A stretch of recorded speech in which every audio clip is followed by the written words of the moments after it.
também. louco. Uma coisa que me deixa curioso, que você falou no início da conversa, é as paradas das magias. Uhum. E como foi essas suas experiências com magias dentro do satanismo? Que isso é magia curioso. que você tentou e deu certo?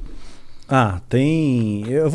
Eu não posso ensinar magia Não, não aqui, mas ensina. Não, eu vou não precisa pensar, ensinar. Fala como... Até porque essa porra deve ser super complexo. Não eu ia fazer sem querer uma hora na minha vida. Não, tem as mais simples, é que nem fazer mágica, tá? Mágica e magia, né? No começo você aprende a fazer um truque simples, de repente você está fazendo a pessoa levitar. Matar né? mesmo, os outros levitam. Eu duvido. Não levita. Tá. No truque, no ilusionismo. truque, tá. No ilusionismo, entendi. fazendo uma analogia Tá bom, aqui. tá bom. Então, no começo você aprende um troço truque de besta. carta, uma Aham. coisa carta. Aí de repente você está fazendo alguém levitar. Entendi. Né? Então você Tipo, cresceu não dá ali, pra tu você ficar invisível. Não dá pra ficar invisível. Mas tem alguma isso aí. coisa sobrenatural realmente que você chegou a testemunhar? Ou algum ritual ou magia que promete algo que dizem que funciona, algo assim? Sim. Muitas vezes eu lançava feitiço contra líderes religiosos, né? Porque eu não ia com a cara deles. Eu considerava eles meus inimigos, né? Na minha cabeça, né? Eu já estava doutrinado ali. Então, acalhava da pessoa, de repente, eu lançava um feitiço, a pessoa ficava doente muito doente mesmo, né? E a Bíblia diz que tem doenças que são causadas pelo diabo. Né? Então Jesus às vezes ele expulsava um demônio de uma pessoa, né? E aquele demônio estava causando uma doença naquela pessoa. Só que nem toda doença é do diabo, obviamente. Né? Então, se fosse assim, né? Para que medicina? Você vai para a igreja, todo mundo e pronto, Tá resolveu curado. o problema, está curado, né? Então e também nem sempre Deus cura. Né? Então, às vezes a pessoa tem uma doença, ela acha que é do diabo, pôs na cabeça dela que é do diabo e que ela tem que fazer, sei lá, uma libertação, uma quebra de vinho, quebra de maldição hereditária, aquela coisa toda. E não é uma doença natural e Deus não vai curar ela. Não vai, por mais fé que ela tenha, Deus não vai curar. Tem alguns caras na Bíblia mesmo que morreram de doença, né? Eliseu. Aquele cara... Eliseu, quem mais? Morreu da doença que ele tinha. Eliseu ele recebeu a porção dobrada de Elias, que era o profeta, que era o cara, que era o top das galáxias, né? Que fez o sol parar. Né, pois é. Então, Caralho, tá manjando, hein? Sua mãe contou muitas coisas. Pois é. Então, você vê quanta coisa que tem. Eu né? espero Então, que tenha sido Elias mesmo, não tenha falado merda. Então, Eliseu morreu da doença que ele tinha. O próprio Timóteo, Paulo escreve para Timóteo, olha, mistura um pouco de vinho na água aí, porque a água era muito alcalina, né? Por causa do teu estômago e das tuas múltiplas enfermidades. Então ele era um menino podre, ele tinha um monte de doença, né? Não foi curado. Um lenço de Paulo curava o enfermo, mas Paulo não pôde curar Timóteo, que ele considerava um filho, né? A Bíblia também fala de Trófimo, né? Paulo também fala, olha, deixei Trófimo doente lá em Mileto. Quer dizer, não curou Trófimo. Quer dizer, o cara já tem o nome de Trófimo. Imagina o bullying na escola. Né? E ainda continuou doente. Não adiantou Se fosse nada. Trófimo, o cara ia ser o magrinho da galera. De atrofia, desculpa.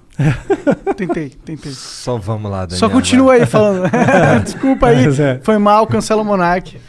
Baixo assinado, tira o Monark. Doenças causava doença, podia, às vezes causava um acidente, poderia ser uma coincidência. Mas não tem tá? nenhuma, claro, é exatamente esse o ponto. Não Poderia tem nada ser aqui uma- assim que, tipo, Mas é que acontece realiza que magia e acontecia- você vê sobrenaturalidade instantânea na sua frente e olhos nus. Bom, olhos nus eu vi a presença de um demônio se materializando na minha frente, e eu estava sóbrio. Né? Duvido. Como é que é um demônio? Pois é, a ideia que nós temos de demônio, né, é chifre, escamas, né, Rabinho. rabo, Fogo né, saindo pelos orifícios. né, o diabo todo vermelhão, né, saindo da sauna, assim. Que erótico. Pois é, né? Yeah. Então, mas não, né, é um ser que parece, que aparecia para mim, o Abraxas, que apareceu para mim algumas vezes, ele tinha um formato semelhante, tá? Semelhante. Não consigo descrever isso aí em poucas palavras. Você tem filho, você deve ter assistido Como Treinar o Seu Dragão. Aham. Sabe o Banguela? Aham. Então, mais ou menos parecido É um com o dragãozão. Banguela. Parecido com o Banguela.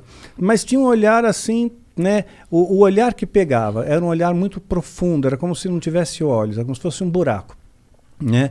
Fosse um buraco que te hipnotizava aquilo ali, né? Porra, e você tu não sentia ficou com uma... cagaço quando tu viu pela primeira vez, não? Não, eu fiquei orgulhoso porque ele atendeu meu pedido, né? Porque eu invoquei, Cara, fiz a tu invocação. chamou o cara, meu? Né? Eu fiz a invocação, né? E ele veio. Então, quer dizer, eu me senti muito orgulhoso, Dá muito pra tu fazer a prestigiado. invocação e ele não vir? Porque ele não tá afim? Poderia Pelo jeito. acontecer. Como que é uma invocação de um demônio? Não precisa dar detalhe, mas tipo... É complexa. Tem bastante detalhe. Bastante detalhe. E Quer muitos dizer, ritualzinho materiais, vai? Muitos materiais. Materiais raros? Alguns raros. Entendi. Alguns raros. Então é um ritualzinho de pelo menos aí umas 3 horas, 4 horas. De ritual rolando, não é de preparação. Não, de ritual rolando pra ter invocação em si. Entendi, caralho. E aí ele se materializa, tipo, ele só aparece? Ele falou alguma coisa com você? Tipo, dá pra encostar nele? Dá pra encostar, são criaturas frias, geladas. Frio, completamente frio. E o que ele Mas falava? você vê, anjo se materializou na Bíblia. Anjo se materializou. Comeu. Né? Anjos comeram na Bíblia, então estavam bem materializados. Né? Então, se os anjos, se demônios são anjos caídos, eles também podem se materializar, só que em circunstâncias ritualísticas. Por exemplo, um demônio não pode se materializar aqui. Né? Um anjo poderia, Deus poderia permitir que um anjo viesse aqui, mas um demônio não. Só dentro de um sistema ritual, tem que ter um ritual para ele vir. Tem que ser tudo bem preparado. Porque eles estão aprisionados, de certa forma? São aprisionados, sim, eles são limitados. Né? Eles não podem fazer o que eles querem também da Veneta. Né? Eles têm as suas fronteiras de ação. Por exemplo, eles não podem tocar num cristão verdadeiro. Né? Verdadeiro não pode, a não ser que Deus permita, no caso de Jó. Né? Então Satanás pediu para tocar, tocou e Jó não blasfemou contra Deus. Jó foi um cara que se fudeu pra cacete, né? Muito, se lascou pra caramba. Ficou doente, tudo, né? Ficou doente, perdeu dinheiro, família, tudo. Morreu todo mundo, ele exatamente. ficou sozinho. E mesmo raspava assim, as pereba com telha, exato, né? com telha, exatamente. E no final Deus recompensa ele, né? E ele, no final, Jó chega a dizer, antes eu conhecia Deus de ouvir falar, agora eu vejo com os meus olhos, né? Então... Amaldiçoa teu Deus e morre. Exato, isso mesmo. Os amigos de Jó, né, que vinham lá, largavam o pau então, em cima dele. Então, às vezes Deus permite que essas coisas aconteçam. Então, teve gente que já falou para mim, falou, Daniel, perdeu teu filho, perdeu tua esposa, isso aí foi rechaçado pelo satanismo. Eu não vejo dessa maneira. Rechaçado em que sentido? O satanismo está me atacando com Entendi, feitiço, com magia e causou esses efeitos, né? Mas eu não vejo assim. Não? Não, de forma alguma. Eu vejo assim como coisas que Deus permite, que as pessoas morrem no mundo. Né? Isso acontece, né? Então as pessoas têm depressão, né? Então aconteceu, eu vejo como uma fatalidade. E mesmo se fosse no caso como Jó, né? Vamos supor que o demônio tivesse pedido permissão para Deus, olha, deixa eu tocar lá no Daniel, né? Porque vamos ver se realmente ele segura a onda, vamos ver se ele é cristão de verdade, vamos ver se ele não vai se rebelar contra Deus, né? Depois se eu tirar dele o que ele tem de mais precioso, né? Que era o meu filho, né? Principalmente, né? Então tirou.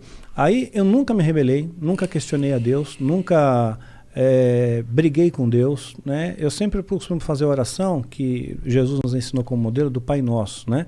E dentro dessa oração está escrito, olha, Pai, seja feita a tua vontade, assim na terra como no céu. Né? E essa é a minha oração, seja feita a sua vontade, não é a minha, é a tua. Se a tua vontade é essa, que a minha esposa partisse naquele dia 30 de maio, pronto, é 30 de maio, é o dia que Deus escolheu. Né? Então eu descanso nele, ok? E tudo tem que ter um propósito, porque eu escapei da morte 2 vezes.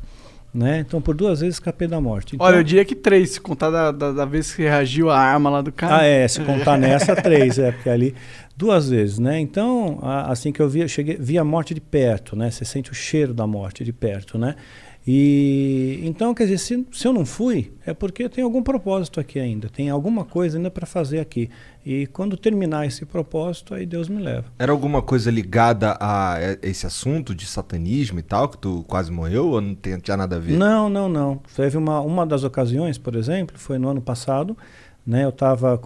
Foi dia 30 de novembro do ano passado, ia entrar dezembro foi o mês que meu filho partiu, né, dia 22 de dezembro, então eu estava muito angustiado com aquele negócio, poxa, vai entrar dezembro, mais um Natal, mais um final de ano, aí eu tomei um monte de comprimido para dormir, eu só queria dormir, eu não quis matar, né, meu interesse não era morrer, só que eu acabei aspirando e tive uma pneumonia aspirativa e entrei em coma profundo. Né? Caralho. Pois fiquei 22 horas em coma profundo, entubado, acordei entubado no hospital. Caralho. Assim. Então ali você foi dormir na tua cama e acordou entubado. Acordei entubado. né? E é muito horrível, né? Você acordar com um tubo na boca. Deve ser, cara. Deve ser assustador em primeiro lugar. Indescritível, indescritível. Porque até o momento eu acho que você tava só dormindo. Pois é, eu tava dormindo de boa, quando você acorda, um tubo na boca, né? Um ambiente diferente, onde eu tô, quem sou eu, né? Que doideira. É. Mas, tá. Pra que tu chamou o Abraxas, cara? Então, eu queria testar o ritual de invocação. Porque se eu conseguisse que ele aparecesse, eu ganharia méritos dentro da Irmandade. Tinha alguém testemunhando ali? Não, não tinha. Não tinha, mas a minha palavra valia porque supostamente esse demônio validaria essa palavra, né, para o sumo sacerdote. Né? Então eu fiquei muito orgulhoso com aquilo. Então a primeira coisa que eu perguntei para ele, né, eu toquei, vi para ver se era real, né, gelado, frio, né, e me olhava fixamente nos olhos, né, mas eu não conseguia olhar por muito tempo, né. Ele era da tua altura? Não, estava mais alto que eu, mas estava como se estivesse ajoelhado, sabe? Tá. Né? Como se estivesse ajoelhado, não, ajoelhado, sentado sobre os joelhos. Tá. Ele tinha quatro membros? Sim. Assim, o Banguela lá, ele não é bípede, mas ele era bípede? Sim, bípede. Entendi. Né? Sim, tinha pernas, braços, né? Sentou, né? Forte, braceletes que pareciam braceletes de ouro, era dourado, né? Não sei se de ouro de verdade, não. Tá. Né? Dá para morder assim, tipo assim. É para valer, né? E a única coisa que eu perguntei foi se os animais eles iam para o céu, né? Perguntei, os animais vão para o céu, né? Porque eu tinha essa preocupação, será que os animais vão para o inferno? O animal é bonzinho, ele não pode ir para o inferno. Então eles estão todos no céu, né? Eu só fiz essa pergunta, né? Sei lá, uma pergunta besta, né? Que veio na minha cabeça. Interessante a pergunta até. Mas eu fiquei no vácuo, eu não tomei resposta nenhuma e ele desapareceu. E olha lá, ele, porra, tu me chamou pra isso, meu irmão? Caralho! Vai te tomar no cu, porra! Eu queria a porra da tua alma, não quero só um quiz aqui, eu sou o dicionário Aurélio da divindade, porra. Porra, mas em alguma outra oportunidade tu ouviu a voz dele? Eu vi a voz de outra entidade. Quem? Né, do Astaroth. Quem é Astaroth? Né? É a Astaroth. Né? É uma outra entidade que se manifestou dentro do ritual coletivo, dentro mais pessoas fazendo parte do ritual. Devia ter por volta de umas 200 pessoas. Caralho! No ritual. Físico? Presencial? Presencial, sim. Presencial. E todo mundo viu a mesma coisa? Zoom, não era pelo Zoom. Ritual, e todo mundo viu a mesma coisa? Todos viram a mesma coisa. Porque que todos loucura, olhavam na mesma direção. Isso é loucura. Né? Eu também cheguei a ponderar isso. Né? Eu vi e eu notei que todos olhavam na mesma direção. Né? E falou numa voz imponente, né? Falou algumas coisinhas ali. Cara, você sabe o que? Você lembra? Eu lembro, mas eu vou dar spoiler, porque tem gente maluca que vai querer ser satanista e vai quebrar a cara. Foda-se. Porque ele falou uns bagulho maneiro? Não, ele pegou, disse alguma coisa, como que vocês são da família, são bem-vindos. Entendi. Eu protejo vocês são filhos da sombra, né? Isso, então, na verdade, é assustador pra caralho. Tô fora demais. Eu não quero ser filho de sombra nenhuma, mano. E essa ideia de ser filho da sombra te dá uma sensação de proteção. Porque quem tá na sombra, imagina que você tá na sombra. Você escondido. Tá escondido. Você vê todo mundo que tá na luz. Mas quem está na luz não vê quem está na sombra. Então você está camuflado no mundo, né? Então você é filho das sombras também. E aí todo mundo curtia. Mas ele falava mexia a boca e falava ou ele falava na cabeça? Não, mexia a boca e falava, né? Sem microfone, né? Não tinha acústica para microfone, assim, não tinha equipamento. Mas era uma voz foda. Era uma voz, sim. É grossona? Grave, bem grave. Bem grave. Caralho, cara, que porra é essa, cara? Tu é maluco de se meter nessas coisas, cara. Mas como que foi essa conversão? Como que você sai do... Pera, tu falou que tu invocou o Abraxas várias vezes. Sim. E ele nunca falou nada contigo? O cara era teu protetor. Falava coisas rápidas, né? Era sempre muito breve. Eram conversas breves. Era como se ele tivesse alguma preocupação maior. Ou tenho mais o que fazer. Entendi. Né? Eu fiquei 4 horas aqui e tal, você ficou 2 minutos, né? Então, arrombado, né, cara? Mas eram coisas breves, né? Eu queria confirmar, eles diziam no satanismo que eu tinha uma alma gêmea. né? Uma moça entrou junto comigo no satanismo, né? E a gente se dava muito bem mesmo, nós éramos muito amigos, né? E ele dizia que nós éramos a nossa alma gêmea, que era para nós ficarmos juntos. E o objetivo era que a gente tivesse um filho juntos e depois sacrificasse esse filho com 9 meses. Caralho, Né? que merda de ideia. Pois é, você vê, o satanismo tem uns negócios estranhos, né? E tem gente que cai nessas loucuras aí, né? Mas fato é que eu nunca tive um filho com essa moça, né? Mas pegou, né? Eu tô Mas brincando. pegou, né? Peguei. Peguei. Mas Aí aí, sim. como que é essa conversão? Como que um satanista grau maior, não sei, qual foi o level que tu chegou, não sei o level. Cheguei a feiticeiro. Esse Aí é é um... feiticeiro, depois vem o sacerdote e sumo sacerdote. Entendi. E antes do feiticeiro é o quê? Antes feiticeiro vai ser aprendiz, Tá, né? tá. E aí tu era feiticeiro, significa que tu lançava uns feitiços de deixar os outros doentes, de talvez causar um acidente e tal, mas tu fazia uns bagulho...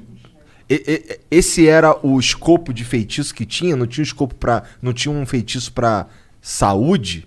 Tipo, Ou dinheiro? vou deixar minha mãe Não, melhor. dinheiro é fácil de ganhar. Porque Porra, me ensina então!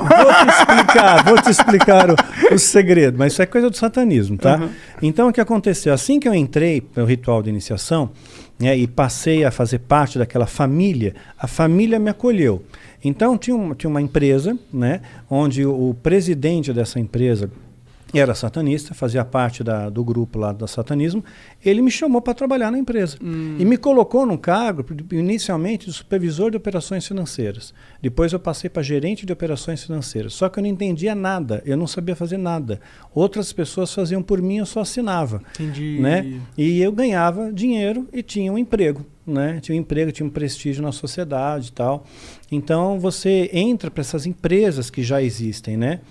Então é uma das maneiras. Então você começa a ganhar dinheiro mais fácil, Então, começa aí a glamorizar a coisa. E o que foi esse clique pra você sair disso?